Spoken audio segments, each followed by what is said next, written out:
तो 5 देशों की यात्रा के दौरान पीएम मोदी सबसे पहले यूएई पहुंचे। यहां पर पीएम मोदी का भव्य स्वागत किया गया। पीएम मोदी ने राष्ट्रपति मोहम्मद बिन जायद अल नाहयान के साथ द्विपक्षीय बैठक की और इस दौरान दोनों देशों के बीच एलपीजी सप्लाई समेत कई अहम समझौते भी हुए।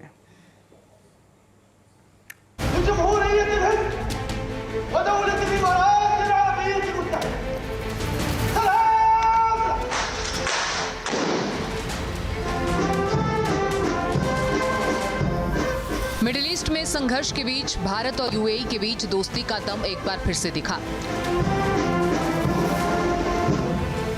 भारत और यूएई के मजबूत होते रिश्तों की खास झलक उस समय देखने को मिली जब पीएम मोदी के एयरक्राफ्ट को यूएई के एयर स्पेस में घुसते ही यूएई के F-16 फाइटर जेट्स ने एस्कॉर्ट किया।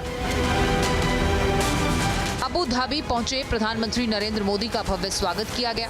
एयरपोर्ट पर उन्हें गार्ड ऑफ ऑनर दिया गया।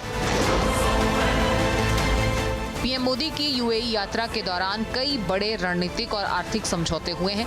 मिडिल ईस्ट में सैन्य संघर्ष और हॉर्मुज संकट के बीच दोनों ही देशों की स्थिरता, कनेक्टिविटी और आर्थिक मजबूती पर जोर दिया गया।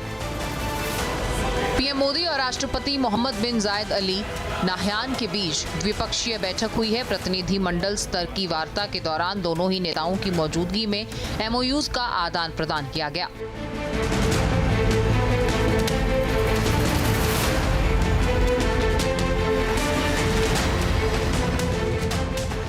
दोनों देशों के बीच एलपीजी सप्लाई को लेकर अहम समझौता हुआ।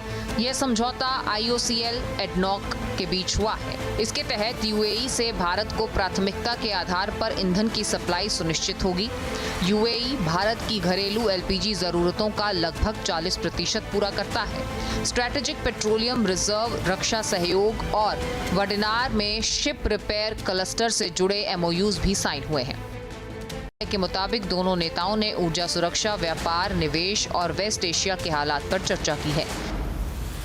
इतने कम समय में भी हमने सभी विषयों में उल्लेखनीय प्रगति की। दोनों देशों के बीच भी करीबी संपर्क रहा।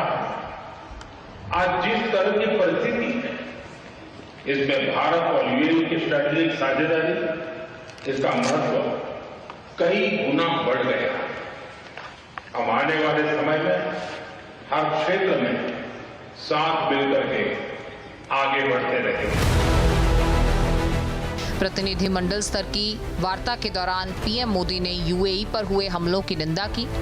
कहा कि यूएई को जिस तरह से निशाना बनाया गया, इसे किसी भी रूप में स्वीकार नहीं किया जा सकता। यूएई पर हुए हमलों की हम कठोर निंदा करते हैं।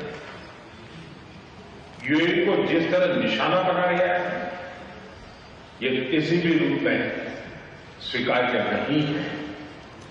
ब्रदर, इन कठिन परिस्थितियों में आपने जिस संयम, करेज और विजन का परिचय दिखाया है, यह बहुत ही सराहनीय है।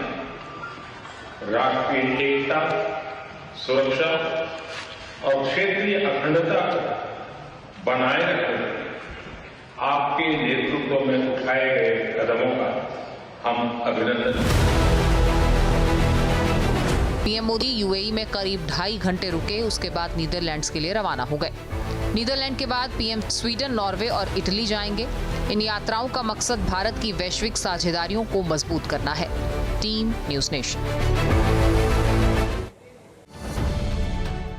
अब से डीडी फ्री डिश की चैनल नंबर 57 पर देखिए न्यूज नेशन।